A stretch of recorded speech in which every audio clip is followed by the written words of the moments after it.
the reason I wanted to create it is because I wanted to hear what Woodstock would sound like then. You know, how do you apply like all this like Motown stuff in a way that makes sense today? It clearly worked really well, but it also sets up these like pressures and these like, yo, did I really set the bar that high? Like I wasn't trying to do that. Like I was just trying to like do the thing, but you have to do it knowing what it is. I mean, I knew what feel it still was the second I played it. And there's an interesting thing, like I mean I had that song for years. I think everybody knows that at this point. I had it for 5 years before this. I had a friend come to me and say, it's something I really respect. It says, you know, I remember when you wrote that. And I remember when you said it should be to the melody of Mr. Postman.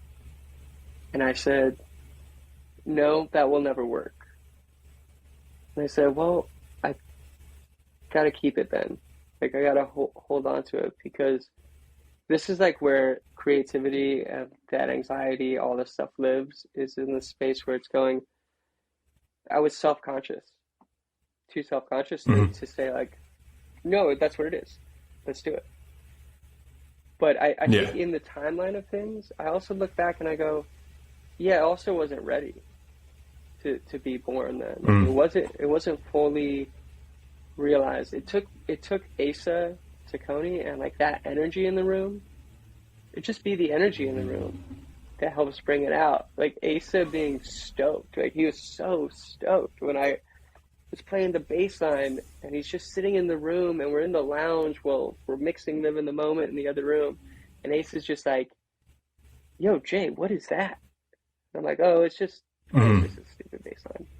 It's not a stupid bass line. I know what it is. Like, I've been playing this bass line forever. Yeah. Like, I love this bass line. Yeah. Can I record that real quick? Yeah, of course. You got a verse? Well, I kind of have this, you know, and I kind of like rattle off a little bit. You have a chorus? I mean, I do have this.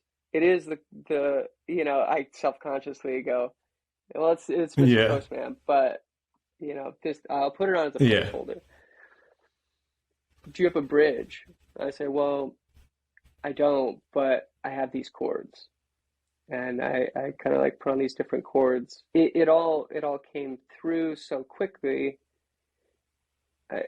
I guess I'm really getting at like where the anxiety and the creativity and all this stuff, like what it is. It's taking this thing that's coming through, filtering it. And the excitement in the room was the most important part to getting it done, was having a supportive friend there just saying, oh my God, what else you got? Write a bridge. Is it coming? Is it coming? And as soon as he said, is it coming? I went, well, it's a middle eight, obviously. Like that's a little bit louder now, a little bit louder now, a little bit softer now, a little bit softer now. It's Isley Brothers. Like, it's just hearing that, all that stuff. It's going through this filter of like memories and emotions and senses, and it's going, Asa, wow, you hit something that's so great. I'm definitely not writing on this right now, because if we try to write on this anymore, it's gonna find the wrong thing. And I gotta stay in that memory.